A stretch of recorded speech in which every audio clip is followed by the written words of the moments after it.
चाचे भी रखी है। अस्सलामुअलैकुम बिलाल भाई, की हाल है, ठीक हो? ठीक ठाक अलहमदुलिल्लाह। रहन भाई आज आपने माशाल्लाह ठीक है? जाए हमारे चाचे को आए हैं, ਇਹਦਾ ਇੰਟਰਵਿਊ ਲੈਣੇ ਆ। ਮਾਸ਼ਾਅੱਲਾ ਹਵੇਲੀ ਬੁਲੀ ਬੈਠੇ ਹੋਏ ਆ, ਮਾਲ ਡੰਗਰ ਵੀ ਰੱਖਿਆ, ਨਾਲੇ ਜ਼ਾਰ ਨੂੰ ਰੱਖੇ ਨੇ, ਪੁੱਛਦੇ ਨੇ ਬਾਰੇ ਚ ਫੀਵਰ ਨੂੰ ਦੱਸਦੇ ਆ ਆਪਾਂ। सही हो गया। चाचे का नाम की है? ਚਾਚੇ ਸਾਜਦ ਨਾਮ ਹੈ ਸਾਡਾ ਚਾਚਾ। साजिद सियोल। ਸਾਜਦ ਜਵੇਦ सियोल। अच्छा साजिद जवेद से चौधरी साजिद जवेद से। ठीक हो गया जनाब। हाँ जी। अस्सलाम वालेकुम जी साहब, की हाल है, ठीक हो? वालेकुम सलाम। और जनाब की हाल है? अल्हम्दुलिल्लाह से यार नंगे जा रहे, मैं चाचे को चलते हैं, जाकर बेने चाचे को गपशप लाते हैं। माशाल्लाह बड़े अरसे बाद चक्कर लाया जी चाचा, बस यार टाइम ही लगना, पता आए हो ना माशाल्लाह। हाँ जी, ਅਸੀਂ ਵੀ ਅੱਜਕੱਲ ਕਪਾਹ ਦੇ ਕਣਕ ਦੀ पर मैं हमें चाचा मसरूफ है, कपाह ਦਾ ਬੂਰ ਚ ਲੱਗਾ ਹੋਇਆ। ਪਰ ਕਣਕ ਸੁਣਾਓ ਐਤ ਕੀ ਹਾਲਾਤ ਗੁਜ਼ਰੇ ਨੇ ਤੁਹਾਡੇ ਵਪਾਰੀਆਂ ਦੇ? ਠੀਕ ਹੈ, ਅੱਲਾ ਦਾ ਸ਼ੁਕਰ ਹੈ। ਬਸ ਇਹ ਘਾਟੇ ਹੀ ਪਏ ਨੇ, ਮਨੀ ਮੈਨੂੰ ਵਾਸਤੇ ਵਾਅਦੇ ਉਹਦੇ ਤੁਹਾਡੇ ਨਾਲ ਬੜੇ ਕਰਦੀ ਏ। ਵਾਅਦੇ ਤੇ ਫਿਰ ਇਹ ਗਵਰਨਮੈਂਟ ਹੈ ਹੀ ਵਾਅਦਿਆਂ ਜੋ ਕਿ ਝੂਠੇ ਵਾਅਦੇ। ਅੱਛਾ ਸਹੀ। ਕੋਈ ਮਰਿਅਮ ਨੂੰ ਵਾਸਤਾ ਕੋਈ ਪੈਗਾਮ ਪਗੂਮ ਦੇਣਾ, ਤੁਸੀਂ ਦੱਸੋ ਕੋਈ ਕਿ ਕੀ ਤੁਹਾਡੇ ਕੋਈ ਕੀਤਾ ਜਾਵੇ? ਦਾ ਪੈਗਾਮ ਇਹ ਹੈ ਕਿ ਜਿਹੜਾ ਖੂਨ ਹੈ ਜ਼ਿਮੀਂਦਾਰਾਂ ਕੋਲ ਵੀ ਨਿਚੋੜ ਲੈਣ, ਉਹ ਵੀ ਨਿਚੋੜ ਲੈਣ, ਸਰੀਆਂ ਮਾਰ ਦੇ ਜਿਹੜਾ ਖੂਨ ਇਹਨਾਂ ਕੋਲ ਹੈ ਨੁਕਸਾਨ ਬੜਾ ਦੇ ਰਹੇ ਨੇ। अंग्रेजा तरह जे पाकिस्तान नहीं काम देता खून काट लो। ਕੱਢ ਲਓ ਜਿਹੜਾ ਟੀਕੇ ਵੱਡੇ ਮਾਰ ਦੇ ਸੁਣੋ ਕਿ ਜ਼ਿਮੀਂਦਾਰ ਗਰੀਬ ਕਿਉਂ ਖੁਸ਼ਹਾਲ ਨੇ। ਸਹੀ ਹੈ ਚਾਚਾ। ਪਹਿਲੇ ਕਣਕ ਚ ਵੀ ਇਹਨਾਂ ਨੇ ਸਹੀ ਨਹੀਂ ਕੀਤਾ ਨਾ, ਕਪਾਹ ਦਾ ਰੇਟ ਵੀ ਕਦੇ 10-12 ਖਰਾ ਮਾਫੀਆ ਬੈਠੇ ਨੇ। ਹੁਣ ਕਣਕ ਉਦੋਂ ਜ਼ਿਮੀਂਦਾਰ ਕੋਲ 2200 ਦਾ ਲਈ ਹੈ, ਉਹੀ ਕਣਕ ਹੁਣ 35-36-3700 ਤੱਕ ਹੈ।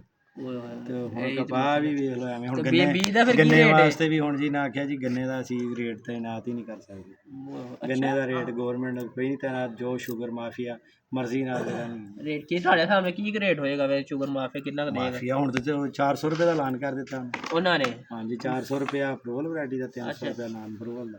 ਅੱਛਾ, ਮਤਲਬ ਜਿਹੜਾ ਝੰਗ ਝੁੰਗ ਬੀਜਿਆ ਹੋਇਆ ਉਹ ਸਮਝੋ 300 ਜਾਂ 350 ਰੁਪਏ ਮਿਕਸ ਵੈਰਾਈਟੀ ਦਾ 10 ਰੁਪਏ। ਮਿੱਲਾਂ ਖੋਲ ਦੇਣਾ ਬੰਦ ਕਰ ਦਿੱਤੀਆਂ ਹੁਣ ਦੁਬਾਰਾ। ਉਹ ਐਤਕੀ ਵਪਾਰ ਕਰ ਰਹੇ ਹੋ, ਬੰਦ ਕਰ ਦਿੱਤਾ ਹੁਣ? ਵਪਾਰ ਕੰਮ ਕਰ ਰਹੇ। ਅੱਛਾ, ਹੁਣ ਅੱਲਾ ਕਰੇ ਅੱਗੇ ਨੂੰ ਹੁਣ ਕਲੋਜ਼ ਕਪਾਹਾਂ ਸੀਜ਼ਨ ਮੈਂ ਕੀ ਪਿੰਕ ਦਾ ਬੜਾ ਮਸਲਾ ਬਣ ਗਿਆ ਸੀ ਕਾਟਨ ਵਿੱਚ। ਸਹੀ। ਫਿਰ ਉਹ ਕੁਆਲਿਟੀ ਦਾ ਇਸ਼ੂ ਨਾ ਬਣਾਈ ਰੱਖਿਆ ਜਿਹਨਾਂ ਦੀ ਰੂਈ ਅੱਗੋਂ ਟੈਕਸਟਾਈਲ ਮਿਲਾਂ ਦਾ ਅਸਲ ਬੁਹਰਾਨ ਆਇਆ। ਅੱਗੇ ਖਪਤ ਇੰਨੀ ਕੋਈ ਪਲੀਸੀ ਕੋ ਨਹੀਂ ਗੌਰਮੈਂਟ ਦੀ, ਟੈਕਸਟਾਈਲ ਮਿਲਾਂ ਨੂੰ ਟੈਕਸ ਵਗੈਰਾ ਗੈਸ ਵਗੈਰਾ ਦੇ ਟੈਕਸ ਲਾਈ ਜਾ ਰਹੇ ਨੇ। ਉਹਦੀ ਵਜ੍ਹਾ ਨਾਲ ਜਦੋਂ ਸੈਕਟਰ ਸਾਡਾ ਜਿਹੜਾ ਨੇ ਟੈਕਸਟਾਈਲ ਮਿਲ ਹੀ ਨਹੀਂ ਚੱਲਣ ਦੇ, ਉਹਨਾਂ ਨੂੰ ਸਾਰੀਆਂ ਤਕਰੀਬਨ ਤਾਂ ਕਲੋਜ਼ 2-4 ਘਰ ਚੱਲ ਰਹੇ ਨੇ। ਸਾਡੀ ਰੀੜ ਦਿਹਾੜੀ ਕਿਸਾਨ ਉਹਨੂੰ ਮਾਰੀ ਜਾ ਰਹੇ ਨੇ। ਤੇ ਪਲੀਸੀਆਂ ਇਹਨਾਂ ਦੀਆਂ ਕੋਈ ਐਵੇਂ ਦੀਆਂ ਕਿ ਕਿਸਾਨ ਨੂੰ ਹੁਣ ਜਾਂਦੇ ਨੇ ਖੁਸ਼ਹਾਲ ਪਾਕਿਸਤਾਨ। ਕਿਸਾਨ ਕਾਰਡ ਦਿੱਤਾ ਹੋਇਆ ਉਹਦਾ ਕੀ ਫਾਇਦਾ? ਕੋਈ ਫਾਇਦਾ ਹੀ ਹੈ ਕਿ ਨੁਕਸਾਨ ਹੀ ਹੈ? ਫਾਇਦਾ ਉਹੀ ਹੈ ਕਿ ਕਿਸੇ ਦੇ ਕੋਲ ਪੈਸੇ ਜਿਹੜੇ ਨੇ ਕਿਸਾਨ ਕਾਰਡ ਦਾ ਫਾਇਦਾ ਹੈ, ਲੇਕਿਨ ਉਹ ਬੈਨੀਫਿਟ ਹੁਣ DAP ਉਹ 9000 ਤੋਂ 15000 ਦਾ ਲੈ ਕਿਸਾਨ ਕਾਰਡ ਨੂੰ ਥਾ ਕਿ ਉਹ ਪੈਸਾ ਹੀ ਹੈ, ਬੈਂਕ ਦਾ ਪੈਸਾ ਭਲਾ ਉਹ ਪੈਸਾ ਵਾਪਸ ਫਿਰ ਤੁਸੀਂ ਦੇਣਾ ਯੂਜ਼ ਕਰਨਾ, ਉਹਦਾ ਕੋਈ ਖਾਸ ਬੈਨੀਫਿਟ। ਜੇ ਕਿਸਾਨ ਕਾਰਡ ਹੈ ਉਨੇ ਪੈਸੇ ਵਾਪਸ ਦੇਣੇ ਪੈਂਦੇ ਨੇ ਕਿ ਸੂਤ ਵੀ ਲੱਗਦਾ ਹੈ? ਨਹੀਂ ਹੈ, ਉਨੇ ਹੀ ਨੇ ਪੈਸੇ, ਲੇਕਿਨ ਫਾਇਦਾ ਬਸ ਥੋੜਾ ਫਾਇਦਾ ਇਹ ਵੀ, ਲੇਕਿਨ ਉਹ ਟੋਟਲ ਕੈਸ਼ ਨਹੀਂ ਤੁਸੀਂ ਲੈ ਸਕਦੇ। ਇਹਦੀ ਕੀ ਵਜ੍ਹਾ? ਉਹਦੇ ਵਿੱਚ ਇੰਨੇ % ਤਕਰੀਬਨ 10% ਕੈਸ਼ ਲੈ ਸਕਦੇ ਹੋ, ਬਾਕੀ ਖਾਦ ਲੈਣਾ ਹੈ, ਜ਼ਰੀ ਦਵਿਆਤ ਲੈਣੀ ਹੈ, ਉਹ ਤੁਹਾਨੂੰ ਰੇਟ ਉਹਨਾਂ ਜ਼ਿਆਦਾ ਲਾਉਂਦੇ ਨੇ। ਇੰਨੇ % ਅਸੀਂ ਟੈਕਸ ਕੱਟਣਾ ਹੈ ਗੌਰਮੈਂਟ ਦਾ। ਅਗਰ ਲੈਣ ਜਾਵੋ ਤਾਂ ਕਹਿੰਦੇ ਕਿਸਾਨ ਕਾਰਡ ਤੇ ਖਾਦ ਵੀ ਨਹੀਂ ਮਿਲਦੀ, ਉਹ ਰੇਟ ਜ਼ਿਆਦਾ ਹੈ।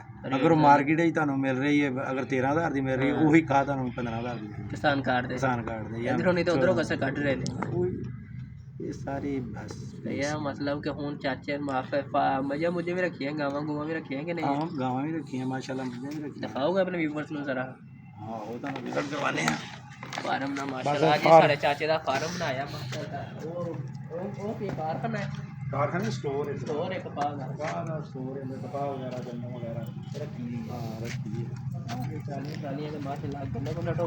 ਹਾਂ ਸਾਡੀ ਵੀ ਡਰਮੀ ਵੀ ਹੁੰਦਾ ਤੇ ਲੈ ਕੇ ਜਾਣਾ ਇਹ ਵੀ ਘਰ ਵਾਸਤੇ ਬਹੁਤ ਜ਼ਰੂਰੀ ਹੈ। ਇਹ ਜੇ ਮਾਲ ਡੰਗਰ ਰੱਖਣ ਦਾ ਫਾਇਦਾ ਫੁਦਾ ਵੀ ਹੈ ਕਿ ਬਸ ਐਵੇਂ ਹੀ? ਅੱਲਾ ਦਾ ਸ਼ੁਕਰ ਹੈ, ਖਾਲਸ ਦੁੱਧ ਪੀ ਰਹੇ ਆ ਆਪਣਾ।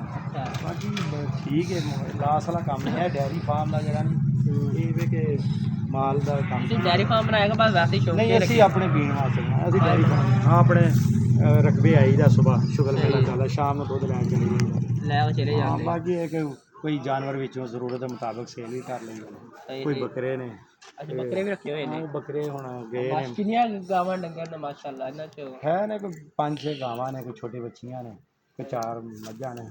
ਸਿਸਟਮ ਕੋਈ ਪਿੱਛੇ ਜੇ ਸੇਲ ਕਰ ਦਿੱਤੀ ਅੱਛਾ ਪਿੱਛੇ ਸੇਲ ਇੱਕ ਮੱਝ ਸੇਲ ਕੀਤੀ ਕੋਈ ਅਸਲ ਜ਼ਿਆਦਾ ਮੈਂ ਮਾਲ ਦਿੱਤਾ